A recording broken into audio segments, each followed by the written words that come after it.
Sebelumnya, selamat pagi dan Om Swastiastu. Hari ini kita akan menyaksikan video tentang kerajaan Hindu. Dan nanti setelah video itu kita akan sedikit bermain, ya. Nah, semoga nanti kalau yang belum mengerti silahkan bertanya pada saat Bapak buka pertanyaan. Bapak semua mute dulu ya. Oke, Bapak mute dulu satu persatu biar tidak ada suara masuk. Oke. Bapak akan putar video dan kalian tolong saksikan. Nah.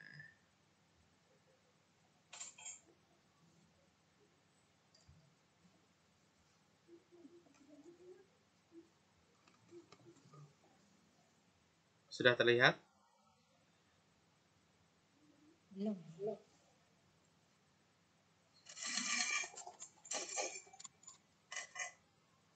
Belum ya? Belum. Udah. Sekarang udah. Oke. Bapak akan putarkan ya. Agama Hindu dan Buddha ke Indonesia. Bagaimanakah agama Hindu dan Buddha bisa masuk dan menyebar di Indonesia? Untuk menjawab pertanyaan tersebut, kurang lebih ada 4 teori yang dapat menjelaskannya, guys. Teori-teori tersebut adalah teori Brahmana, teori Ksatria, teori Waisya, dan teori arus balik.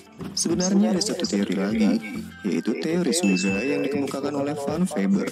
Namun, teori ini terbilang lemah dan tidak sekuat 4 teori lainnya. Oke guys, langsung saja. Teori pertama, teori Waisya.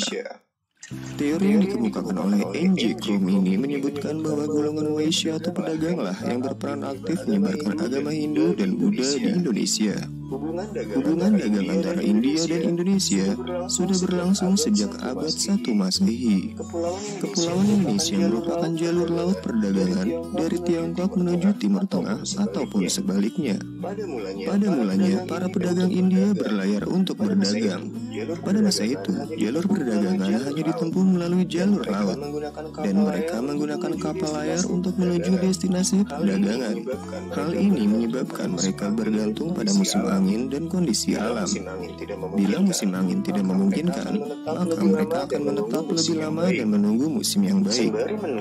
Sembari menunggu angin laut yang membantu pelayar menuju kampung halamannya di India, para pedagang India pun singgah beberapa bulan di Indonesia. Interaksi yang cukup lama antara pedagang India dan penduduk pribumi secara tidak langsung turut sistem kepercayaan masyarakat kita yang masih memegang kepercayaan animisme dan dinamisme. Para pedagang tersebut memperkenalkan agama Hindu maupun Buddha ke masyarakat pribumi. Para pedagang tersebut juga banyak yang melakukan perkawinan dengan penduduk pribumi, dan melalui perkawinan tersebut mereka memperkenalkan kebudayaan India yang kental dengan agama Hindu. Meskipun teori ini cukup kuat, namun juga ada beberapa sanggahannya, guys. Yang pertama adalah golongan Waisya ini tidak dapat menguasai bahasa Sanskerta dan huruf Pallawa, di mana bahasa dan huruf tersebut digunakan pada kitab Weda. Kitab Weda hanya mampu dibaca oleh golongan Brahmana. Sanggahan kedua mengenai pusat-pusat kebudayaan berupa kerajaan Hindu, khususnya yang ada di Pulau Jawa. Jika disebarkan oleh para pedagang, maka seharusnya pusat kebudayaan Hindu dan Buddha ada di pesisir. Namun, fakta menunjukkan kerajaan Hindu letaknya di pedalaman Pulau Jawa. Teori ini dikemukakan oleh Brahmana. Menurut sejarawan Belanda ini dikemukakan oleh J.C. van Leur. Menurut sejarawan Belanda ini, masuknya agama Hindu dan Buddha disebarkan oleh golongan Brahmana atau pemuka agama. Menurut van Leur, para Brahmana datang dari India ke Indonesia atas undangan pemimpin suku dalam rangka melegitimasi atau meresmikan diri mereka sehingga setara dengan raja-raja di India. Sebelum masuknya agama Hindu dan Buddha ke Indonesia, sistem kemasyarakatan bangsa kita masih memegang sistem adat di mana kepala suku adalah pemimpin masyarakat, guys. Jika ditelusuri dari kerajaan Hindu pertama di Nusantara, yaitu Kerajaan Kutai, maka agama Hindu disebarkan sekitar abad 4 Masehi. Berdasar teori ini yaitu pengamatan terhadap peninggalan kerajaan-kerajaan di Indonesia, khususnya prasasti yang tertulis, di mana huruf Pallawa terukir dalam prasasti yang berbahasa Sanskerta. Brahmana adalah satu-satunya golongan yang mampu menguasai bahasa Sanskerta dan huruf Pallawa. Teori ini juga memiliki sanggahan guys. Meskipun hanya Brahmana saja yang bisa membaca kitab Weda, namun terdapat pantangan di mana para Brahmana pantang untuk menyeberangi lautan. Untuk mencapai Indonesia, pastinya Teori harus kesatria. menyeberangi lautan ya guys. Teori ini didukung oleh Frederick David Teori kesatria. Teori ini didukung oleh Frederick David Kanbos, Ramesh Chandra Majumdar, dan J.L. Mons. Menurut teori ini, golongan kesatria atau bangsawanlah yang menyebarkan agama Hindu dan Buddha di Indonesia. Teori ini mengacu pada konflik antar kerajaan di India pada masa lampau. Peperangan yang terjadi di antara kerajaan-kerajaan tersebut menimbulkan pihak yang menang ataupun kalah. Raja dan prajurit yang kalah biasanya terusir dari wilayah kerajaannya, dan kemudian mereka menjauh dari wilayah sengketa. Golongan kesatria tersebut diduga mendirikan koloni baru di Asia Tenggara hingga ke Indonesia. Kelemahan teori ini yaitu selama ini belum ada ahli yang dapat menemukan bukti-bukti yang menunjukkan adanya ekspansi dari prajurit-prajurit India ke kepulauan Indonesia. Teori yang dikemukakan oleh Bosch dan Teori George arus balik. Teori yang dikemukakan oleh Bosch dan George Squedes ini menyebutkan bahwa orang Indonesia lah yang berperan aktif menyebarkan agama Hindu dan Buddha. Mengapa demikian? Orang-orang Indonesia mempunyai kepentingan untuk datang ke India dalam rangka mempelajari dan memperdalam agama Hindu dan Buddha. Hal ini tertuang dalam prasasti Nalanda yang menyebutkan bahwa Raja Balaputra Dewa dari Sriwijaya telah meminta kepada Raja di India untuk membangun wihara sebagai tempat menimba ilmu pelajar-pelajar dari Sriwijaya. Setelah belajar di India, orang-orang Indonesia tersebut pulang ke tanah air dan menyebarkan agama Hindu dan Buddha. Mereka itu terdiri dari kaum terpelajar yang mempunyai semangat untuk menyebarkan agama Buddha. Kedatangan mereka disambut baik oleh tokoh masyarakat setempat. Awal dimulainya masa sejarah setiap bangsa dan negara berbeda-beda. Awal dimulainya masa Tergantung dengan sejarah artefak setiap tulisan bangsa dan tertua negara yang ditemukan di berbeda-beda, negara tersebut. tergantung dengan artefak tulisan tertua Di Indonesia yang ditemukan sendiri, di negara tersebut. artefak yang memiliki aksara muncul Di pada masa Indonesia kerajaan sendiri, Hindu-Buddha di artefak yang Indonesia. memiliki aksara muncul pada masa kerajaan Agama dan Hindu-Buddha di kebudayaan Indonesia. Hindu-Buddha mulai masuk ke Indonesia sekitar abad ketiga Masehi. Agama dan kebudayaan Hindu-Buddha Sebelumnya, mulai masuk ke masyarakat Indonesia Indonesia sekitar masih abad menganut ketiga animisme Masehi. dan dinamisme. Sebelumnya, masyarakat Indonesia Animisme masih yaitu menganut kepercayaan pada animisme roh dan nenek moyang yang dinamisme. mendiami suatu benda.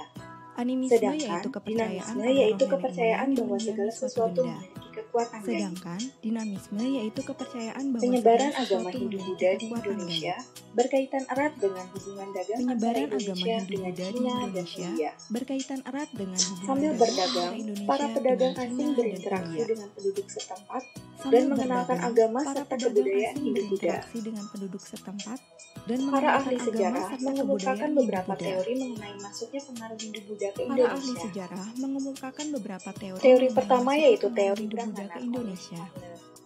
Menurut teori ini, Teori kaum pertama yaitu Brahmana teori atau Brahmana Koch, oleh di mana Fowler. penyebaran agama Menurut Hindu-Buddha teori ini, dilakukan oleh kaum para Brahmana ksatria dan atau pemuka prajurit. agama datang di mana penyebaran agama Teori Hindu-Buddha Waisya dilakukan oleh oleh para Krom ksatria dan prajurit. menyatakan bahwa pengaruh Hindu-Buddha disebarkan oleh para Teori pedagang. Waisya oleh Krom menyatakan Sedangkan bahwa pengaruh menurut Van Hindu-Buddha Faber, disebarkan penyebaran oleh para Hindu-Buddha pedagang. dilakukan oleh para pekerja India seperti pelayar dan Sedangkan menurut nelayan Van yang disebut Faber, juga dengan penyebaran teori Hindu-Buddha Sudra. dilakukan oleh para pekerja India Ada seperti juga pelayar teori dan arus nelayan balik yang disebut yang juga dengan menyatakan teori bahwa orang Sudra. Nusantara belajar agama ke India Ada dan juga teori menyebarkan arus agama balik tersebut yang setelah kembali menyatakan ke bahwa Nusantara. orang Nusantara belajar agama ke India Dari dan teori-teori menyebarkan agama tersebut, tersebut dapat setelah disimpulkan kembali ke bahwa proses Nusantara. penyebaran agama Hindu-Buddha terbagi menjadi Dari dua. teori-teori Yang tersebut, pertama dapat yaitu disimpulkan masyarakat bahwa Nusantara proses berperan penyebaran pasif agama dalam Hindu-Buddha mempelajari terbagi agama menjadi dua. Hindu-Buddha Yang melalui pertama masyarakat yaitu India masyarakat dan Cina yang Nusantara datang ke berperan Nusantara. pasif dengan mempelajari agama Kedua, Hindu-Buddha masyarakat melalui Nusantara masyarakat berperan India dan aktif, Cina yang datang ke yaitu masyarakat Nusantara. Nusantara pergi belajar Kedua, langsung ke India dan masyarakat Cina, Nusantara kemudian berperan kembali aktif, sebagai penyebar yaitu agama. masyarakat Nusantara pergi belajar langsung ke Masuknya India dan agama Cina, dan kemudian kebudayaan kembali Hindu-Buddha sebagai inilah penyebar yang agama. memicu munculnya kerajaan-kerajaan bercorak Masuknya Hindu-Buddha agama di dan Nusantara. kebudayaan Hindu-Buddha inilah yang memicu munculnya kerajaan-kerajaan bercorak Hindu-Buddha di Nusantara. Kerajaan Hindu tertua di Indonesia yaitu Kerajaan Kutai Martapura yang berdiri pada Kerajaan abad Hindu keempat tertua Masehi. di Indonesia yaitu Kerajaan Kerajaan Kutai ini Batapura terletak di Muara yang Kaman, berdiri pada Kalimantan abad Timur, keempat Masehi. tepatnya di hulu Sungai Mahakam. Kerajaan ini terletak di Muara Kaman, Kerajaan Kalimantan ini Timur, didirikan oleh raja tepatnya di hulu pertamanya Sungai yang bernama Mahakam. Kudungga.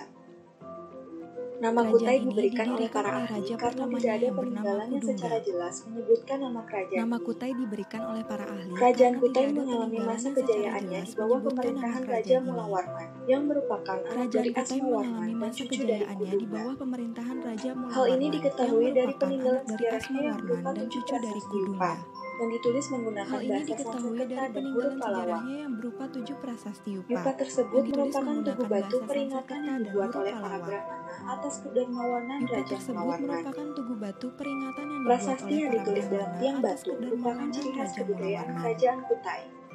Prasasti Yupa yang ditulis dalam tiang menggunakan batu huruf merupakan Pallawa ciri khas memunculkan kebudayaan fakta Kerajaan adanya Kutai. pengaruh India Selatan di Kutai Yupa pada yang masa ditulis ini. menggunakan huruf Pallawa Tiang batu memunculkan atau Yupa fakta ini adanya merupakan pengaruh India kelanjutan dari Selatan di budaya Kutai pada masa purbazaman ini. megalitikum atau Tiang zaman batu batu besar. atau Yupa ini merupakan kelanjutan dari Kerajaan budaya Kutai purba berakhir zaman pada saat megalitikum Raja atau terakhir zaman batu besar. Maharaja Dharmasetia mati di tangan Raja Kerajaan Kutai Kutai berakhir Kertanegara. pada saat raja terakhirnya, Maharaja Dharmasetia, mati di tangan Kerajaan Raja Buddha Kutai di Sumatera Kertanegara. muncul sekitar abad ke-6 dan ke-7 Masehi. Berdasarkan Kerajaan catatan Buddha di sejarah, Sumatera ada muncul dua sekitar kerajaan, abad ke-6 dan yaitu ke-7 Kerajaan Masehi. Melayu dan Kerajaan Berdasarkan Sriwijaya. catatan sejarah, ada Kerajaan dua Melayu kerajaan, diperkirakan yaitu berpusat di Kerajaan daerah Melayu Jambi, dan di Kerajaan tepi alur Sriwijaya. Sungai Batanghari. Kerajaan Melayu diperkirakan Keberadaan berpusat di kerajaan daerah ini Jambi, diperkuat oleh di catatan tepi alur perjalanan Sungai seorang Batanghari. penelanah dari Cina yang bernama Ixing. Keberadaan Nama kerajaan kerajaan ini Melayu diperkuat juga oleh muncul pada catatan kitab negara perjalanan seorang Kertagama yang pengelana dari Cina menyebutkan yang mengenai bernama ekspedisi Ixing. penaklukan ke Nama Sumatera kerajaan yang Melayu disebut juga dengan muncul pada ekspedisi kitab Pamalayu. negara Kertagama yang menyebutkan mengenai Sejarah ekspedisi kerajaan di penaklukan ke Sumatera Sumatera sejak yang abad disebut ke-7 dengan ekspedisi didominasi oleh Pamalayu. Kerajaan Sriwijaya. Sejarah Kerajaan kerajaan di ini Sumatera awalnya sejak berpusat abad di ke-7 sekitar Sungai Batanghari, didominasi oleh Kerajaan Sriwijaya. Kerajaan ini menghari awalnya pantai timur berpusat di Sumatera, sekitar Sungai lalu Batanghari, meluas hingga ke Semenanjung Malaya dan Jawa Barat. pantai timur Pengetahuan Sumatera, sejarah lalu mengenai meluas hingga kerajaan ke ini Semenanjung dapat dari Malaya dan sumber Jawa asing Barat. berupa catatan perjalanan Pengetahuan asing sejarah dan mengenai beberapa kerajaan prasasti, ini didapat dari sumber asing serta sumber dalam negeri berupa berupa catatan prasasti, perjalanan antara Ixing lain dan beberapa prasasti prasasti, Kedukan Bukit, prasasti serta sumber dalam Talangkuwo, negeri berupa prasasti, prasasti antara Kota lain Kapur, prasasti Kedukan Bukit, prasasti Sidayat, prasasti prasasti Talangkuwo, Telaga Batu, prasasti Kota dan Kapur, prasasti Karangberahi. prasasti Sidayarta, Ditemukan juga peninggalan prasasti berupa Telaga Batu, yaitu Candi dan Muaro prasasti Karangberahi. dan Candi Muara Ditemukan Kampus. juga peninggalan berupa candi, yaitu Candi Dari Muaro sumber-sumber Jambi sejarah tersebut, dan Candi diketahui Muara bahwa raja Kampus. pertama yang dianggap sebagai pendiri kerajaan Sriwijaya Dari adalah Datu sumber-sumber Tahyang. sejarah tersebut, Ia diketahui bahwa berhasil raja memperluas pertama yang wilayah dianggap sebagai kekuasaannya pendiri dengan kerajaan menaklukkan daerah Sriwijaya Jambi adalah yang Datu sebelumnya Tahyang. merupakan wilayah kerajaan Melayu. Ia berhasil memperluas wilayah Puncak kekuasaannya kejayaan dengan kerajaan menaklukkan Sriwijaya daerah Jambi berlangsung yang di bawah sebelumnya kekuasaan merupakan Raja wilayah Balaputra kerajaan Dewa. Melayu. Puncak Wilayah kejayaan kekuasaannya kerajaan semakin meluas Sriwijaya hingga ke berlangsung di bawah Semenanjung Malaya. kekuasaan Raja Balaputra Dewa. Perluasan wilayah ini membuat Wilayah kerajaan kekuasaannya Sriwijaya semakin menjadi meluas kerajaan hingga ke maritim yang Semenanjung menguasai Malaya. alur pelayaran dan jalur Perluasan wilayah perdagangan di ini Laut Cina membuat Selatan dan kerajaan Selat Sriwijaya Malaka. menjadi kerajaan maritim yang menguasai alur Sriwijaya pelayaran kemudian dan menjadi jalur pusat perdagangan pembelajaran di Laut agama Cina Buddha dan Selatan dan pusat Selat penyebarannya Malaka. ke Asia Tenggara. Sriwijaya kemudian Raja menjadi terakhir pusat dari pembelajaran kerajaan agama Sriwijaya Buddha dan adalah pusat Sri penyebarannya Sanggrama ke Asia Wijaya Tenggara. Tunggawarman. Sriwijaya mulai Raja runtuh terakhir dengan dari adanya kerajaan serangan dari Sriwijaya kerajaan adalah Sri Chola dari Sanggrama India. Wijaya Tunggawarman. Melalui ekspedisi Sriwijaya Pamalayu, mulai runtuh kerajaan dengan Melayu adanya yang serangan berada di dari bawah kerajaan Sriwijaya Chola pun dari dikuasai India. oleh Singasari. Melalui ekspedisi Kerajaan Pamalayu, pun semakin kerajaan melemah Melayu dan yang akhirnya berada di runtuh bawah pada akhir Sriwijaya abad pun ke-14 dikuasai oleh akibat serangan Singasari. kerajaan Majapahit. Kerajaan pun semakin melemah dan akhirnya runtuh pada akhir abad ke-14 akibat serangan Pada abad kerajaan ke-4 Majapahit. hingga ke-7 Masehi, kerajaan yang berkuasa di wilayah barat Pulau Jawa adalah Pada abad kerajaan ini ke-4 hingga didirikan ke-7 oleh Raja Masehi, pertama kerajaan Jaya yang berkuasa di Singawarman, wilayah barat berlokasi Pulau di Jawa wilayah adalah Bogor, Jawa Kerajaan Barat. Tarumanegara. Kerajaan ini didirikan Sumber oleh sejarah Raja dari pertamanya Kerajaan Jaya Tarumanegara Singawarman berupa 7 yang buah berlokasi di prasasti. daerah Bogor, Jawa Barat. Prasasti Ciaruten, Prasasti Sumber Kebon sejarah Kopi, dari Kerajaan Tarumanegara berupa 7 buah Prasasti Jambu, prasasti. Prasasti Ciaruten, Prasasti Prasasti Muara Kebun Ciaten, Kopi, Prasasti Prasasti Jambu, Tugu, Prasasti Pasir Awi, dan Prasasti Prasasti Muara Mujur. Ciaten, Sumber sejarah lain Prasasti yaitu Tugu, catatan sejarah penjelajah Cina bernama Fahian Prasasti Pasir yang Awi, menyebutkan keberadaan kerajaan dan Tarumanegara. Prasasti Muncul. Ada pula Sumber catatan dari sejarah kerajaan lain yaitu dinasti catatan Sui dan sejarah dinasti penjelajah Tang. Cina bernama Fahian yang menyebutkan keberadaan Peninggalan kerajaan prasasti yang Tarumanegara. ditulis dengan bahasa Sanskerta dan huruf Ada Palawang pula menunjukkan catatan dari kuatnya kerajaan pengaruh dinasti Hindu Sui Indian dan pada kerajaan dinasti ini. Tang. Dari beberapa prasasti Peninggalan diketahui prasasti bahwa yang raja ditulis besar dengan yang bahasa memimpin Sanskerta kerajaan dan huruf Tarumanegara Palawang adalah Raja menunjukkan kuatnya Purnawarman. pengaruh Hindu India pada kerajaan ini. Kehidupan Dari masyarakat beberapa kerajaan prasasti Tarumanegara mengandalkan sektor pertanian dan perdagangan. Hal ini dibuktikan dari isi tersebut prasasti dapat Tugu yang dibuat pada masa Raja Kehidupan Purnawarman. masyarakat kerajaan Penggalian Tarumanegara sungai. mengandalkan sektor Penggalian ini pertanian dan berupaya untuk perdagangan. menghindari banjir dan untuk Hal mengisi ini irigasi dibuktikan dari pertanian. isi prasasti Tugu yang dibuat pada masa Raja Purnawarman mengenai Tarumanegara penggalian menganut sungai. agama Hindu beraliran Penggalian ini Wisnu. berupaya untuk Hal ini menghindari banjir didasarkan dan dengan untuk mengisi penemuan irigasi prasasti pertanian. Kopi. Pada prasasti tersebut memuat 2 kaki gajah air Tarumanegara wata. menganut agama Hindu beraliran Namun Wisnu. berdasarkan berita Hal ini Fahian, didasarkan dengan menyebutkan bahwa penemuan ada pula prasasti sedikit kebun kopi. masyarakat yang beragama Pada Buddha dan prasasti Anjas. tersebut memuat 2 kaki gajah air wata.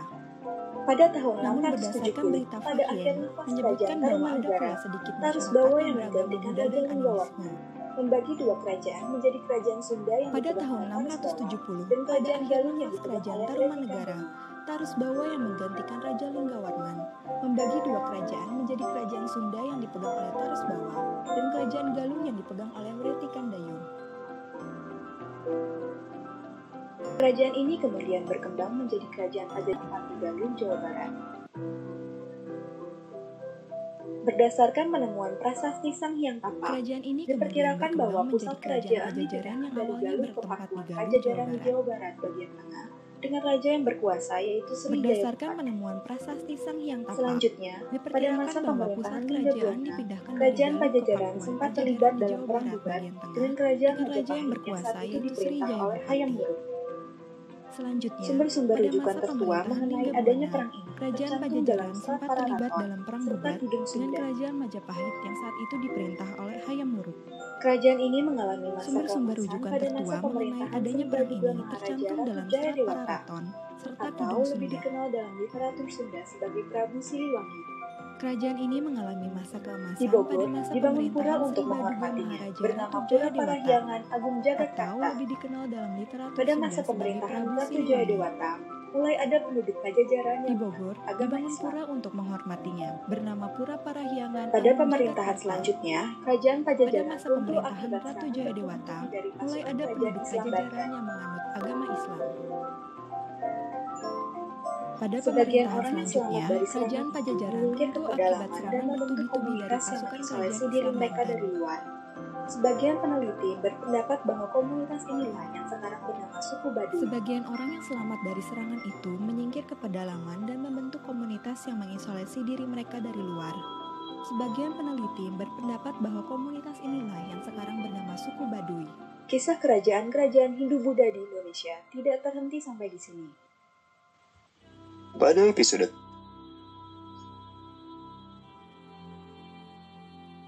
Kisah kerajaan-kerajaan Hindu-Buddha di Oke. Indonesia tidak terhenti Baik. sampai di sini. Sudah selesai Pada episode- videonya. Ada yang mau tanya dulu nggak?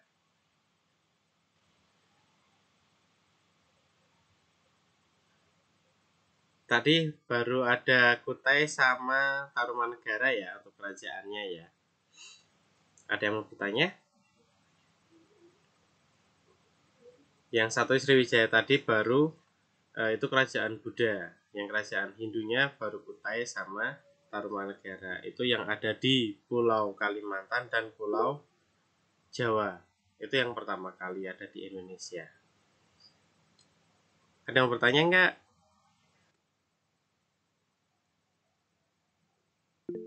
Coba, kalau nggak ada Bapak yang tanya tadi peninggalannya berupa apa sih? Peninggalan yang dari kerajaan Kutai ataupun Tarumanegara yang diteliti itu apa sih?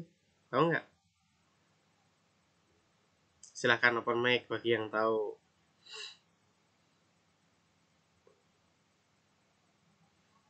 Nah, peninggalannya tadi berupa prasasti atau batu yang ditulis dengan bahasa Sanskerta, hurufnya Pallawa. Tadi ya. Tadi ada di dua kerajaan itu ada prasasti-prasasti yang menunjukkan kalau kerajaan itu pernah ada, baik prasasti kebun kopi atau Ciareton dan lain sebagainya, banyak ya. Kita akan bermain sedikit. Silakan open mic-nya, Bapak akan mempresentasikan. Boleh di open mic. Kita main dikit ya.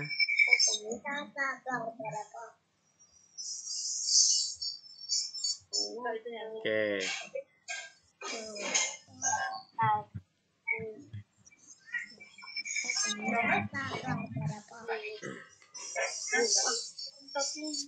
Oke, kita akan tebak gambar.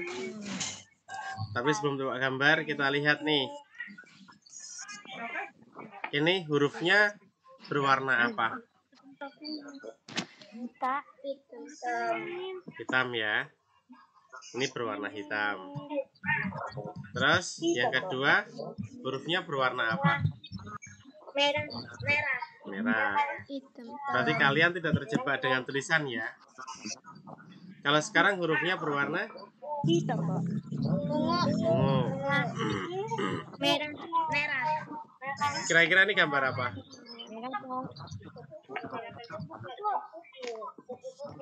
Yang benar.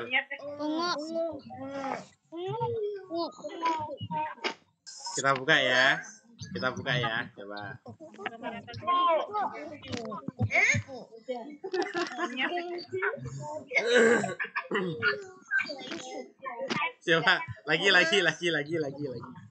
lagi.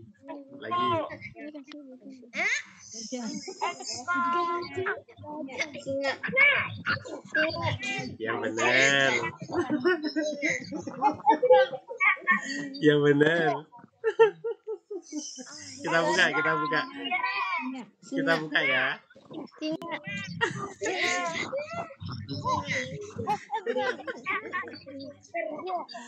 Ini animasi gambar. Lagi.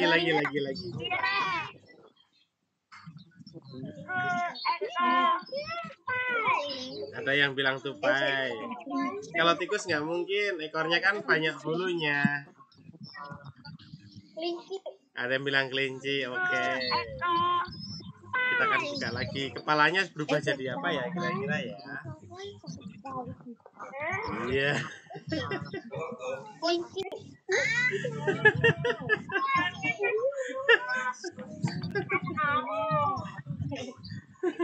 Oke, lagi coba. Ini apa ini?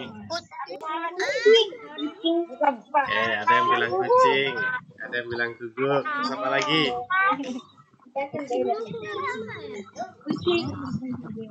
Nah, kali ini beneran kucing. Oh, sudah habis gambarnya.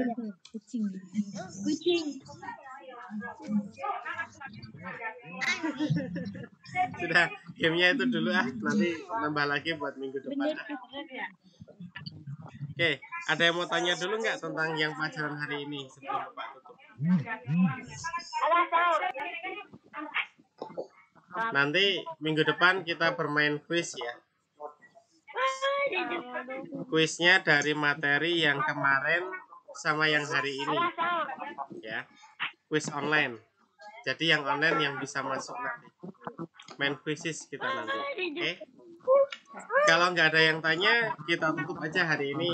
Ada yang mau tanya nggak sebelum tutup?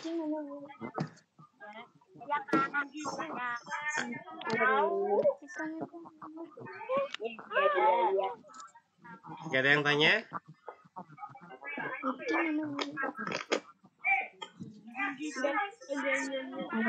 Oke, kalau nggak ada yang tanya, kita tutup ya pertemuan hari ini ya. Bapak ingatkan untuk minggu depan kita meet lagi dan kita akan bermain kuisis materinya yang hari ini sama yang kemarin ya. Oke. Terima kasih atas pertemuan hari ini. Om Santi Om. Jangan lupa absen ya di KCR ya. Dadah. Iya, dadah. Terima kasih.